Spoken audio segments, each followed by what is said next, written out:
우리에게 지금 말씀해 주고 있다는 거죠. 이 세상에는요, 선한 사람도 있지만 악한 사람도 있어요, 여러분. 여러분, 인간관계를 하다 보면요, 여러분을 속이려고 오는 사람들이 있어요. 여러분들을 해치려고 오는 사람들이 있어요. 여러분들에게 영양가가 없는 사람들이 있어요. 어제 영양가가 없다 이렇게 표현을 해줬는데 집사님이 그런 사람들이 있단 말이에요.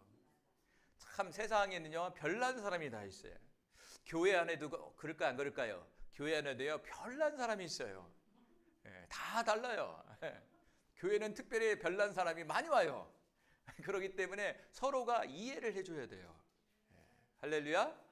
우리 옆 사람과 이해하겠습니다. 뒷사람과 이해하겠습니다. 서로가 이해를 해야 돼, 이해를. 참. 그리고 직장 생활하는 데서도 어렵잖아요. 직장 생활을 다 해보셨잖아요. 보면은 제 일이 힘든 게 아니라 관계 속에서 힘드는 걸 볼 수가 있어요. 그렇죠? 그리고 더 작게는 부부의 관계 속에서도 그 관계 속에서 얼마나 어려워. 부부 관계. 더 나아가 부모와 자식 간의 관계 속에서도 얼마나 어렵습니까, 여러분?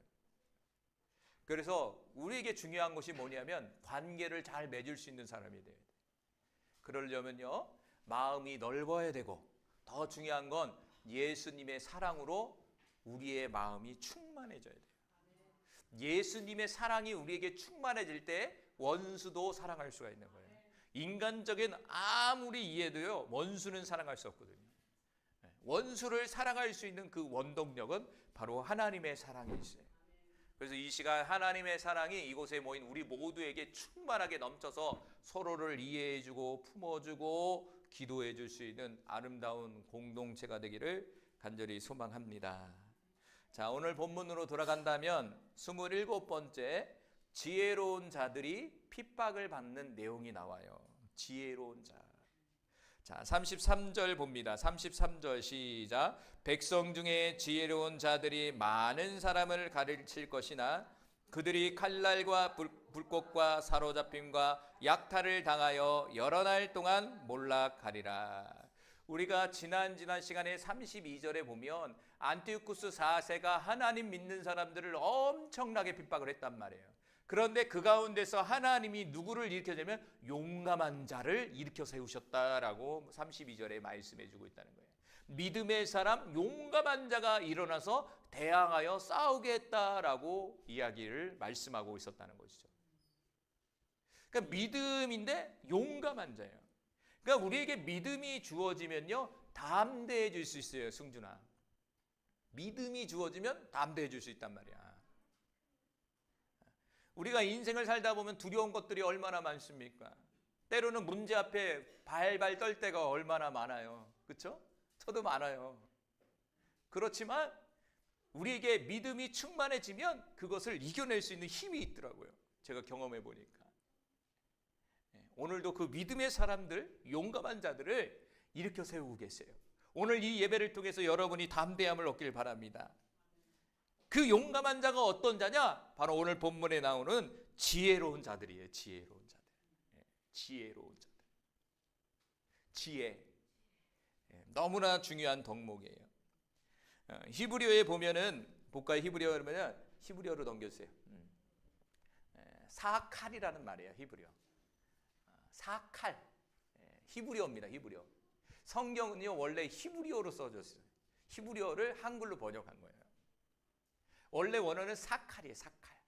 사칼이라는 것은 우리말로 지혜롭다, 총명하다, 지혜롭게 행하다, 교차하여 두다라는 뜻을 갖고 있어요. 자, 이 부분을 좀 풀어볼게요. 다음. 자, 지혜롭다. 이 사칼이라는 말은 첫 번째 지혜롭다는 말인데, 이 지혜롭다는 말이 뭐냐면 같이 읽어볼까요? 단순한 지식이 아니라 하나님의 뜻을 분별하는 영적인 지혜예요. 첫 번째는 이 사칼, 이 지혜는 뭐냐면 하나님의 뜻을 분별하는 거예요. 오늘 이 시간 하나님이 나를 이곳에 인도한 하나님의 뜻이 무엇인지를 아는 지혜라는 거예요. 하나님이 오늘 이 시간 우리와 함께 예배드리는 이 시간 하나님이 왜 우리를 불러 모으셨을까요? 여러분, 하나님의 뜻이 밝히 드러나기를 간절히 소망합니다. 이 사칼이 주어졌다는 거예요. 오늘 본문의 이 지혜로운 자가 하나님의 뜻이 무엇인지를 분별하는 사람이었다는 거예요. 두 번째는 뭐냐? 총명한 사람들이었다는 거예요. 총명. 사칼이라는 말이 총명이에요. 지혜 안에 총명이 있다는 거예요. 총명이라는 말은 같이 읽어볼까요? 상황을 이해하고 올바른 결정을 내리는 능력. 그러니까 어떤 상황 속에서 판단할 수 있는 능력을 얘기하는 거예요. 여러분, 하루를 살아가는 데 있어서 얼마나 많은 결정과 판단을 하시는지 몰라요.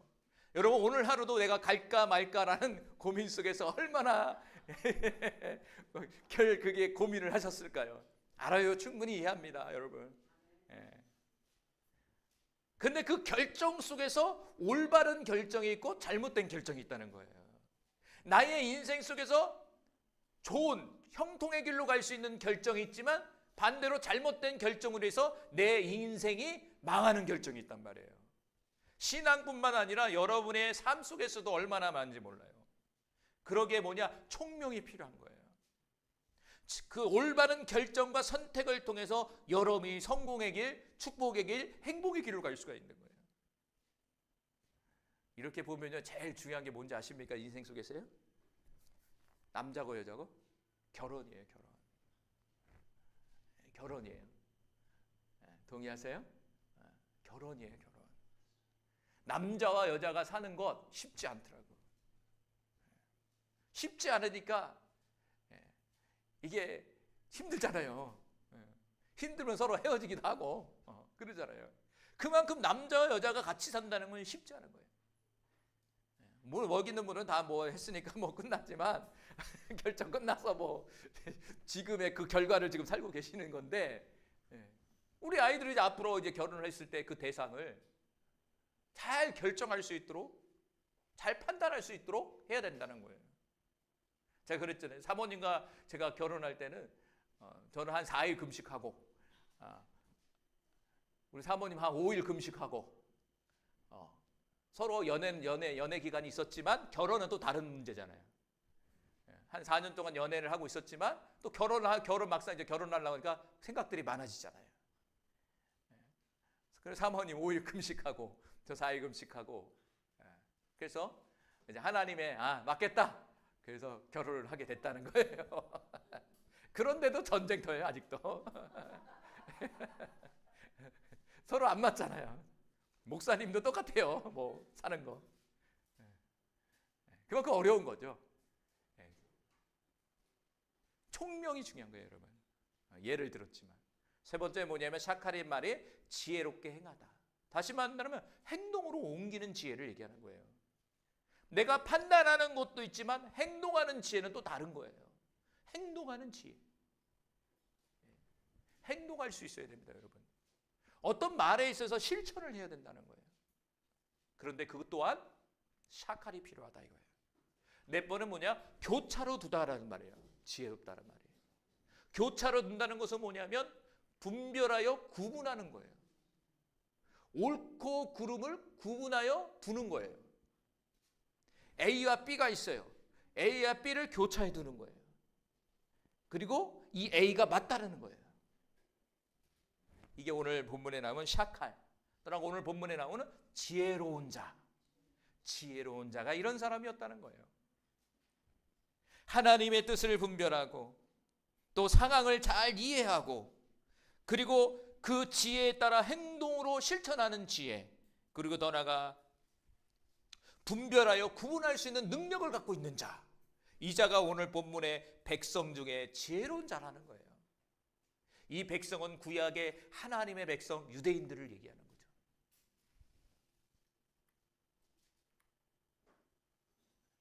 그런데 문제는 뭐냐면 이 사람들이 많은 사람들을 가르치지만 그들이 칼날과 불꽃과 사로잡힘과 약탈을 당하여 여러 날 동안 몰락한다 이렇게 써 있다는 거예요. 이게 예언의 말씀이에요. 칼날, 불꽃, 사로잡힘, 약탈, 고난을 당한다는 거예요. 박해를 당한다는 거예요. 그 이유가 무엇입니까? 많은 사람들을 가르쳤기 때문에 그래요. 무엇을 가르쳤습니까? 하나님의 말씀을 가르쳤다는 거예요. 하나님을 향한 신앙을 가르쳤다는 거예요. 하나님을 향한 기도를 가르쳤다는 거예요. 그 결과는 형통이 아니라 축복이 아니라 고통이 따랐다는 거예요. 여러분 이거 어떻게 해석할 겁니까? 여러분 예수 믿으면 형통해야죠. 내가 예배 드리면 잘 나가야죠. 왜 그럴까요, 여러분? 그 답을 찾으시기 바라요. 역사적 사실로 본다면요, 안티오쿠스 4세가 기원전 예수님이 이 땅 가운데 오시기 167년경에 핍박을 엄청나게 했어요. 우리 지금 자유롭게 신앙생활하죠? 근데 이 당시는 핍박을 안티오쿠스 4세가 이스라엘 나라에 쳐들어 들어와 갖고 통치를 하면서 하나님 믿는 사람들을 엄청난 핍박을 하게 된 거예요. 반복적이지만 예루살렘 성전에 가서요, 하나님의 성전에 가서요, 제우스 이방신을 세우고요, 그리고 하나님의 말씀대로 살지 못하도록 금지해 버렸어요, 법으로. 그리고 할례와 주의를 지키는 것, 그리고 하나님의 말씀의 교육을 금지시켜 버렸어요. 그리고 거기에 말을 안 듣는 사람은 죽여 버렸어요. 그리고 성전의 제사를 중단시키고 이 주일 예배를 중단시킨 거, 모든 예배를 중단시켜버리고, 그리고 대지를 제물로 바치는 등 하나님을 향한 신앙들을 모독하기 시작했어요. 조롱하기 시작했다는 거예요. 그래서 이 문헌에 보면요, 실제적인 문헌에 보면요, 어떤 이 핍박이 있었냐면요, 율법을 가르치던 교사와 지도자들을 붙잡아서요, 칼로 막 죽이고 불로 태웠대요. 그리고 많은 경건한 유대인들을 포로로 끌려가서 막 재산을 뺏어서 힘들게 만들었대요. 그리고 어떤 노인이 율법을, 하나님의 말씀을 따라 내가 살려고 막 했는데 그렇게 하지 말라고 이 안티오쿠스 4세가 얘기를 했는데 말을 안 듣는 거예요. 그래서 심한 고문을 해갖고 죽이는 거예요. 잡아들여갖고 고문을, 그냥 죽이는 게 아니라 고통을 줘서 죽이는 거예요. 그리고 어떤 제일 유명한 일화는 7형제가 있었어요. 그리고 7형제의 어머니가 있었어요. 아버지는 없었어요. 그런데 신실한 믿음의 가정이었단 말이에요. 어떤 일이 벌어졌을까요? 하나님의 말씀대로 살아간다고 7형제의 어머니를 잡아다가 죽여버렸어요. 그 집안이 다 죽어버렸어요.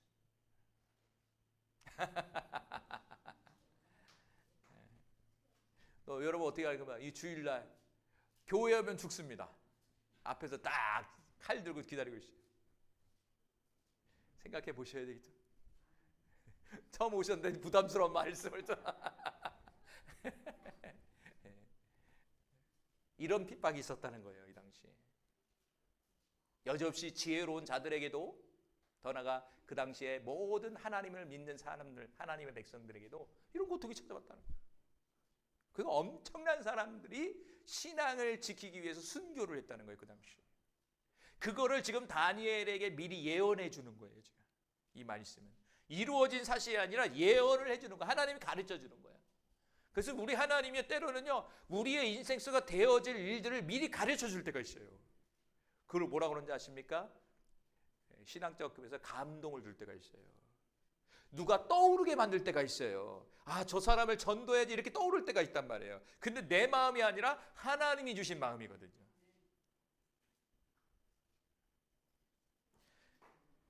성경은 보면은 우리가 하나님을 믿으면 모든 부분에서 회복이 일어나지만 때로는 고난을 당할 수 있다라고 말씀해 주고 있어요. 그래서 신앙이라는 건 양면성을 갖고 있어요. 고난도 있고 축복도 있는 거예요. 자, 디모데후서 3장 11절과 12절 말씀 같이 읽어봅니다. 시작. 박해를 받음과 고난과 또한 안디옥과 이고니온과 루스드라에서 당한 일과 어떤 박해를 받는 것을 내가 과연 보고 알거니와 주께서 이 모든 것 가운데서 나를 건지셨느니라. 무릇 그리스도 예수 안에서 경건하게 살고자 하는 자는 박해를 받으리라. 아멘. 오늘 본문에 보면 잘 알고 있는 사도 바울이라는 사람의 고백이에요. 이 사도 바울이 다메섹 도상에서 부활하신 주님을 만난 거예요, 실제적으로. 사울아 사울아 왜 나를 핍박하느냐. 그 당시 사울이요 예수 믿는 사람들을 그렇게 핍박을 했어요. 이 사람이. 그리고 때마침 예수 믿는 사람들을 잡으려고 다메섹으로 가고 있는 상황이었어요. 그런데 순간 하늘의 문이 열리면서 빛이 임하면서 음성이 들렸어요. 그런데 여러 사람들과 같이 갔는데 유일하게 들은 사람이 이 사도 바울, 이 바울이라는 사람이에요. 바울이라는 사람의 원래 이름이 뭐냐면 사울이에요. 사울, 히브리어로. 사울아 사울아 왜 나를 핍박하느냐. 예수 믿는 사람을 죽였는데 그것은 예수님을 핍박했다는 거예요. 꼬꾸라져 버렸어요. 그동안 자신이 열심히 예수 믿는 사람들을 이단으로 여기고 그들을 죽이는 것, 그들을 핍박하는 것이 하나님의 뜻이라고 생각했는데 그게 아니었던 거예요. 자기가 오히려 하나님을 대적하는 사람이었다는 거예요. 그리고 나서 자신의 인생을 360도, 180도가 아니라 360도로 아예 바꿔버린 거예요. 그래서 모든 것을 포기하고 복음을 전했다는 거예요. 그러면 하나님이 잘했다, 내가 널 지켜줄게. 축복의 길로 가게 인도해 줘야 되잖아요. 가는 곳곳마다 박해가 일어나는 거예요. 고통스러운 거예요. 그런데 사도 바울은 그것을 고통으로 여기지 않았다는 거예요. 왜 그랬습니까? 주께서 이 모든 것 가운데서 나를 건지셨다 이렇게 고백했잖아요. 박해가 있어도 주님이 옆에 계셨다는 거예요. 주님이 옆에 있으니까 그걸 견뎌낼 수 있었다는 거예요. 여러분, 박해가 아니라 여러분이 힘들고 고통스러울 때가 있잖아요. 남모르게 눈물을 흘릴 때가 있잖아요. 보니까요, 세상 사람들은 위로가 안 돼요. 미안한 얘기지만 주님을 만나면 그게 해소가 돼요. 경험하셨죠? 바울은 그것을 박해로 여기지 않았어요. 그 어려움 속에서 주님이 함께 하셨다는 거예요. 주님이 함께 하심을 늘 경험하면서 그 사역을 감당했다는 거예요. 그러면서 하는 말이 경건하게 살고자 하는 자는 박해를 받으리라. 다시 말한다면 우리가 믿음 생활하는 데 있어서 좀 불편함이 있다는 걸 쉽게 얘기해서 불편함이 있을 수 있어요. 고통스러울 수 있어요. 여러분 이 주일날 어떻게 합니까? 여러분 평상시 만약에 교회 안 다니고 예수 안 믿는다면 산에 가든지 이렇게 갔을 거예요. 그런데 이제 내가 신앙생활 하니까 어떻게 돼요? 이 주일날 이 시간을 빼서 여러분이 오셔야 되잖아요. 지금 불편하잖아요 좀. 그런데 여기 있는 분들은 그만한 가치를 깨닫고 있기 때문에 여기 앉아 있는 거죠. 주님을 믿기 때문에 여기 앉아 있는 거죠. 주님의 은혜가 함께하기 때문에 이곳에 앉아 있는 거예요. 정말 교회가 너무 어렵거든요. 사실은요. 우리 이영구 성도님 오시기가 정말 어려운데 너무나 감사해요. 네. 인생에 처음으로 여기 왔다는 게 너무나 감격스러워. 야, 우리 교회 정말 인생에서 처음 교회 오신 분이 우리 교회 방문했다는 거. 야, 이거는 하나님의 축복이다 했잖아요. 우리 이영구 성도님 때 제가 상급을 하나 쌌습니다. 이제 천국의 집을 하나 올려요 지금. 아유 진짜.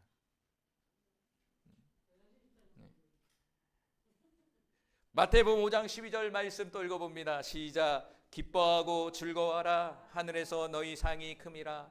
너희 전에 있던 선지자들도 이같이 박해하였느니라. 여러분 신앙생활로 인해서 힘들고 고통스러울 때가 있죠? 그런데 성경은요 기뻐하고 즐거워하라는 거예요. 그것이 너희에게 큰 상이 된다는 거예요.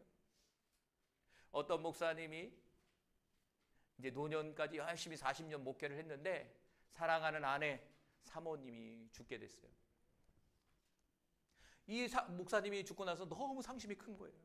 40년 동안 같이 목회했는데 갑자기 사모님이 병이 들어서 소천을 해버린 거예요. 그 상심이 너무 큰 거예요. 그러니까 몇 달을 울었다는 거예요. 사모님 너무 슬퍼서. 어느 날 기도를 하는데도 눈물을 펑펑 울면서 막 기도를 하는데 갑자기 자신의 영이 빠져나가면서 하나님의 보호자 앞으로 탁 가더래요. 그리고 주님이 딱 앞에 있는 거예요. 종아 왜 이렇게 슬퍼하느냐. 그러면서 그 목사님 우리 사랑하는 아내 사모 한 번만 보여주세요. 그러더니 순간 장면이 탁 바뀌면서 자기 앞에 사랑하는 평생 동안 같이 했던 그 사모님이 앞에 딱 서 있더래요. 목사님, 왜 이렇게 슬퍼하세요? 난 여기서 잘 살고 있는데. 그러면서 사모님의 집을 쫙 보여주더래요. 난 여기서 잘 살고 있습니다. 예수님이 얼마나 기쁘게 사는지 몰라요. 그런데 사모님 뒤통수에 보석이 박혀 있더래요. 그래서 목사님 깜짝 놀랐어요. 그 뒤통수에 보석이 뭡니까? 어렸을 때 교회 간다고 아버지에게 프라이팬 같은 거 한 대 맞은 거예요. 거기를. 그래서 여기 상처가 난 거예요. 그런데 천국에서 뭐가 됐냐면 보석이 된 거예요. 여기 박해를 받았는데 그 박해가 오히려 그 사람에게 보석이 된 거야. 반짝반짝 뒤통수에는 빛이 나는 거야. 보석빛. 할렐루야. 예. 그 목사님의 간증이지만 오늘 말씀처럼 여러분에게 찾아오는 신앙의 박해 어려움들은 결국에는 우리가 하나님의 상급으로 우리에게 주어지는 거예요. 그래서요, 이 신앙생활은요 그냥 지식이 아니에요. 진짜 사실이에요. 천국에는요 집이 있어요. 성경에 곳곳에 써 있잖아요. 이 세상의 삶은요 잠깐이에요. 그런데 인간이라는 존재가 여기서 끝나는 것이 아니라 영원한 세계로 가야 돼요. 영원한 세계 속으로 우리는 가야 할 준비를 하고 있는 게 지금 이 세상에 나그네 인생을 살고 있는 거거든요. 육체는 이제 끝나는 거거든요. 그런데 내 안에는 영혼이라는 나의 진짜가 있는데 이 영혼이 빠져나가는 거예요. 죽음이라는 건요. 우리가 죽음이라는 게 두려운 게 뭐냐면 죽음이라는 것을 경험하지 못했기 때문에 그런 거거든요.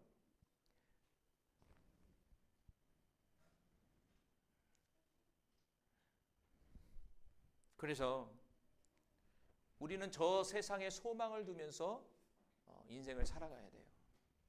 그래서 이 예배 하나하나가 얼마나 중요한지 모릅니다, 여러분. 나중에 후회하지 마시고 하나님 앞에 열심히 예배드리고 기도한다면 이 땅에는 힘들고 수고했지만 저 세상에서는 하나님의 위로와 평안이 함께하기를 바라요. 제가 저 세상 가면 나중에 놀러 갈 거예요. 신방을 할 거예요. 한 명씩 집에 잘 있나, 집을 잘 졌나. 어떤 분은 노숙자가 될 수 있는 분도 있을 수 있고 어떤 사람 큰 집에 살 수도 있고. 마태복음 13장 21절 말씀 또 읽어봅니다. 시작. 그 속에 뿌리가 없어서 잠시 견디다가 말씀으로 말미암아 환난이나 박해가 일어날 때에는 곧 넘어지는 자요. 자, 우리에게 찾아온 환난이나 박해 어려움에서 우리가 신앙으로 믿음으로 잘 이겨내야 되는데 그런데 이겨내지 못하는 사람들이 있다는 거예요. 넘어질 때가 있다라는 거죠. 아니 어떤 부분에서는 잘 넘길 수 있는데 어떤 부분에서는 넘어가지 못하는 우리의 한계들이 하나씩 있잖아요. 약점들이 하나 있잖아요. 사람이라는 존재는요 다 약점이 아니에요. 9개 정도는 자기의 장점이에요, 사실은요. 그런데 그 하나의 단점과 약점으로 인해서 자신의 인생을 망칠 때가 너무나 많아요. 자, 오늘 본문에서 환난이나 박해가 일어날 때 넘어지는 자가 있다는 거예요. 그런데 왜 환난이나 박해나 어려움이 신앙생활 속에서 어려울 때 왜 넘어지고 거기에 이렇게 쓰러져 버리느냐? 성경은 이렇게 말해주고 있죠. 하나님은 그 속에 뿌리가 없다. 뭐가 없다고요? 그 속에 뿌리가 없다라고 써 있어요. 그 앞전에 뿌리는 뭐냐면 하나님의 말씀을 얘기하는 거예요. 하나님의 말씀의 뿌리가 내 심령 속에 이렇게 쭉 뻗어나가 있지 못하다는 게. 하나님의 말씀이 내 안에 쫙 뻗어서 든든하게 이렇게 버텨줘야 되는데 뿌리를 내지 못하니까 말씀으로 인하여 환난이나 박해가 찾아올 때 그냥 넘어져 버리는 거예요. 다시 말하면 타협해 버린다는 얘기예요. 이 시간 하나님의 말씀을 제 입술을 통해서 저와 여러분에게 지금 나누고 있죠? 여러분에게 나누고 있잖아요. 그럼 이 말씀이 지금 이 목사님의 말로 들려지지 않고 하나님의 말씀으로 들려지길 바랍니다. 그리고 하나님의 말씀이 들려질 때 우리의 심령 속에 뿌리 깊게 내려앉기 시작하는 거예요. 그럼 그것이 무엇이 되냐면 믿음이 되는 거예요. 다시 말하면 그 속에 뿌리가 없다는 것은 믿음이 되지 못했다는 얘기죠. 여러분 신앙생활하면서 수많은 말씀들을 들으셨을 거예요. 수많은 목사님을 통해서 말씀을 들었을 거고. 그런데 문제는 뭐냐면 믿느냐 믿지 못하느냐 요 차이거든요. 우리 처음 오신 분들도 아마 생소할 거야. 이걸 무슨 말이야 이런 얘기들 있을 거. 근데 믿음이라는 건요, 이게 설득이 아니더라고. 제가 보니까. 그쵸? 은혜입니다. 은혜. 처음 올 땐 그런 반응이야. 그래서 제가 그랬잖아요. 청년 때 1년 동안 저 앞자리에서 잠 잤다고. 목사님 앞에서 고개를 숙이고 설교 시간에 1년을 잠을 잤어요. 저 밑에서. 1년을 잠잔 사람이 뭐가 됐습니까? 목사가 됐어요. 목사가. 믿음이라는 건요, 계속 들으면 돼요.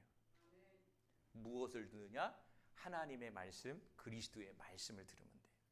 그러면 어느덧 하나님의 성숙한 자녀로서의 삶의 모습이 나타나기 시작해요. 그래서 하나님의 말씀을 자꾸 들어야 돼요. 그리고 그 말씀을 믿음으로 취하기를 바랍니다.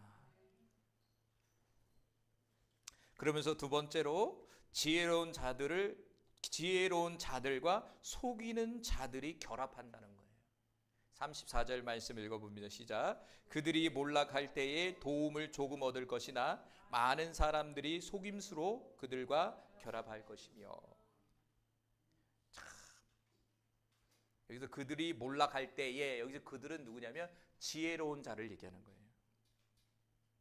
믿음의 사람을 얘기하는 거예요.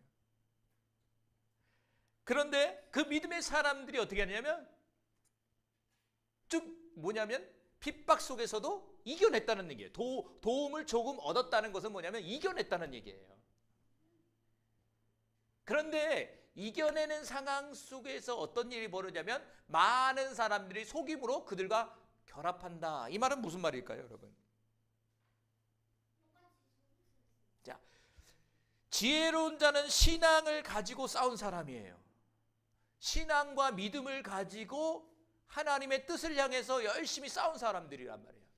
그런데 어떤 사람의 비롯냐? 속이는 자들이 있었다는 거예요. 이들은 뭐냐면 하나님을 향한 신앙이 아니라 자신의 정치적인 권력이나 재산, 정치적인 이익을 위해서 붙었다는 얘기예요. 그러니까 다른 목적을 갖고 있었다는 얘기죠.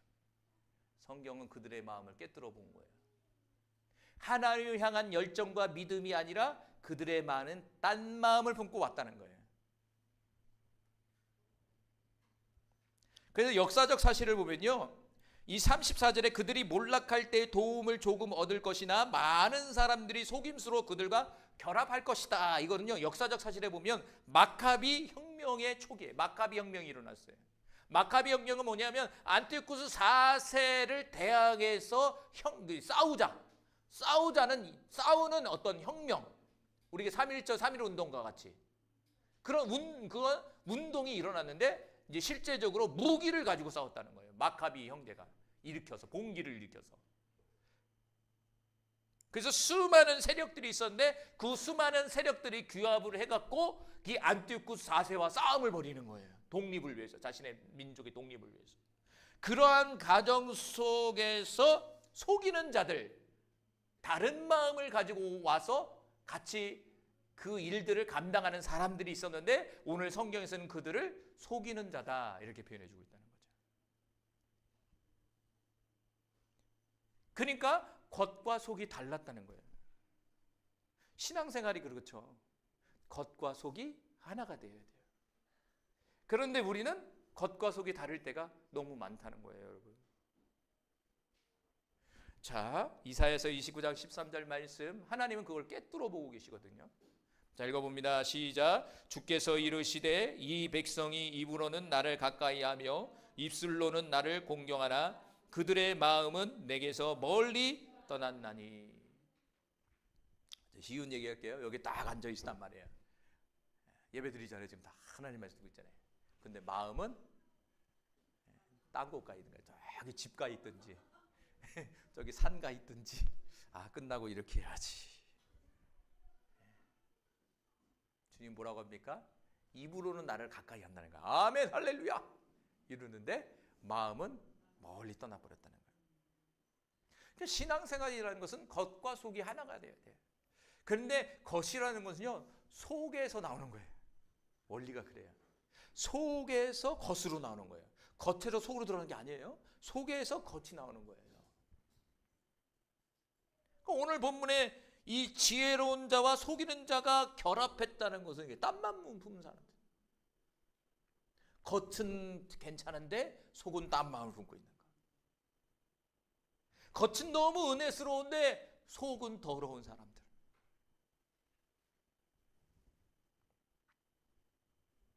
힘들까요, 어렵까요? 이렇게 되면요, 하나 되기가 어려워. 공동체라는 게 어렵습니다. 교회 공동체는요, 어떤 이익을 위해서 모이는 게 아닙니다, 여러분. 누구를 위해서 모이는 겁니까, 우리가? 살아계신 하나님을 우리가 예배하고 그분을 만나기 위해서 교회라는 공동체가 있는 거예요. 어떤 나의 유익, 어떤 교회의 유익이 아니에요. 철저히 하나님과의 관계를 이루기 위해서 만나는 곳이 바로 교회라는 공동체예요. 그리고 여러분의 신앙생활도 그래요. 여러분의 신앙생활도 하나님을 만나야 돼요. 하나님의 음성을 들어야 돼요. 그분은 지금 이곳에 운행하고 계시거든요. 그리고 그분은 지금 우리에게 말씀하고 계시거든요. 그래서 영적인 눈이 확 열려야 돼요. 영적인 눈이. 영적인 눈이 확 열려야 이게 지금 사실로 받아들이지, 이게 영적인 눈이 열려지지 않으니까, 현실만 바라보는 시각을 갖고 있으니까 이게 밍숭맹숭해지는 거예요. 그런 눈들이 열려지길 바랍니다. 자, 마태복음 7장 21절 말씀 읽어봅니다. 나더러 주여 주여 하는 자마다 다 천국에 들어가는 것이 아니요 다만 하늘에 계신 내 아버지의 뜻대로 행하는 자라야 들어가리라. 우리의 뜻대로 살아가는 것이 아니라 이제는 하나님의 뜻을 향해서 우리가 살아가는 존재, 이게 바로 하나님의 자녀이고 신앙생활이에요. 뜻이라는 건 내 뜻이 있어요. 여러분의 의지가 있단 말이에요. 하나님의 의지, 하나님의 의도, 뜻도 있어요. 그 신앙생활은 뭐냐? 내가 교회 와서 신앙생활하고 예수 믿는 건 뭐냐? 내 뜻을 이루기 위해서 살아가는 신앙이 아니에요. 그것은 하나님의 뜻이 무엇인지를 분별해서 그 뜻대로 살아가는 존재, 그 존재가 저와 여러분인 것이에요. 우리 사춘기 아이들의 제일 고민이 무엇인지 아십니까? 나는 누구인가? 자신의 정체성을 고민하는 시기가 사춘기 시절이에요. 자신의 정체성을 다시 한번 깨닫는 시기가 이 사춘기 시절이라고요. 그래서 반항심이 많은 거예요. 그럼 어떻게 됩니까? 사춘기 시절 한 3, 4년 지나면 제자리로 돌아온단 말이에요. 그건 뭐냐면 자신의 정체성을 깨닫고 알았다는 거죠.